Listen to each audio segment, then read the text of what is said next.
Hi guys, பயிற்சி 1.6ல் 6வது கணக்கு.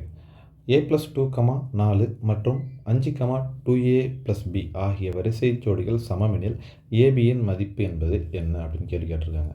அதுக்கு முன்னாடி இந்த வரிசை ஜோடிகள் சமம்னா அது எப்போ சொல்ல முடியும்னா, இப்போ உதாரணத்துக்கு 5, 4 5, 4 இப்படி இருந்தால் மட்டும்தான் வரிசை ஜோடிகள் சமம். அதாவது இந்த முதல்ல இருக்கிற 2 மதிப்பும் சமமாக இருக்கணும், ரெண்டாவதாக இருக்கிற 2 மதிப்பும் சமமாக இருக்கணும். அப்படி இருந்தால் தான் இந்த வரிசை ஜோடிகள் சமம்னு சொல்ல முடியும். அப்போ இவங்க இந்த ரெண்டும் சமம்னு சொல்லிட்டாங்க. அப்போது ஃபஸ்ட்டு அவங்க கொடுத்துருக்கிறது என்ன கொடுத்துருக்காங்கன்னா, a+2, 4 அதுக்கப்புறம் 5, 2a+b அப்படின்னு 2 புள்ளி கொடுத்துருக்காங்க.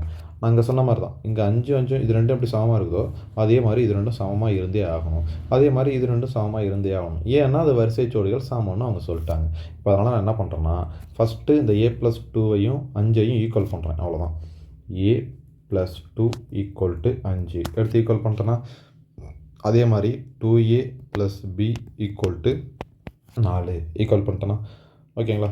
நான் எடுத்து எழுதும்போது எனக்கு கன்வீனியண்ட்டாக எழுதிக்கிட்டேன். அதாவது ஏபி இருக்கிறதெல்லாம் எல்ஹெச்எஸ்லையும் பியூர் நம்பராக இருக்கிறதெல்லாம் ஆர்ஹெச்எஸ்லையும் எடுத்து எழுதிக்கிறேன். ரெண்டும் ஈக்குவல் தானே, எப்படி எதுனாலும் ஒன்று தானே, அவ்வளோதான். இப்போ இதிலேருந்து ஏ வேல்யூ கண்டுபிடிக்கலாம் அப்படின்னு பார்த்தீங்கன்னா, இப்போ இந்த கூட்டலில் இருக்கிற 2 அந்த பக்கம் போச்சுன்னா என்ன மாறும், கழித்தெல்லாம் மாறும். அவ்வளோதான். இப்போ a = 5 - 2 a = 3.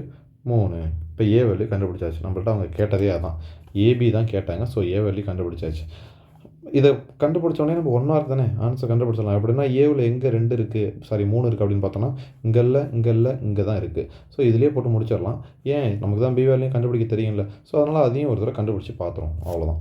இப்போ இந்த ஏ வேல்யூ கொண்டு வந்து இங்கே அப்ளை பண்ணுறோம். சரிங்களா.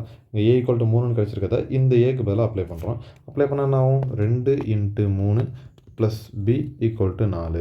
2 3 6 6 + b = 4. இப்போ அந்த கூட்டலில் இருக்கிற 6 இந்த பக்கம் போச்சுன்னா கழித்தெல்லாம் மாறும். b = 4 - 6. அப்போது கழிச்சனா எவ்வளோ வருது, -2. b = -2. ஸோ ஆன்சர் கரெக்டாக 3, -2. ஏ வேல்யூ தான் ஃபஸ்ட்டு இருக்கணும், பி வேல்யூ தான் ரெண்டாவதாக இருக்கணும். ஏன்னா இங்கே ஏ பி அப்படி தான் கேட்டிருக்காங்க. ஸோ 3, -2 ஆப்ஷன் இ. தேங்க்யூ.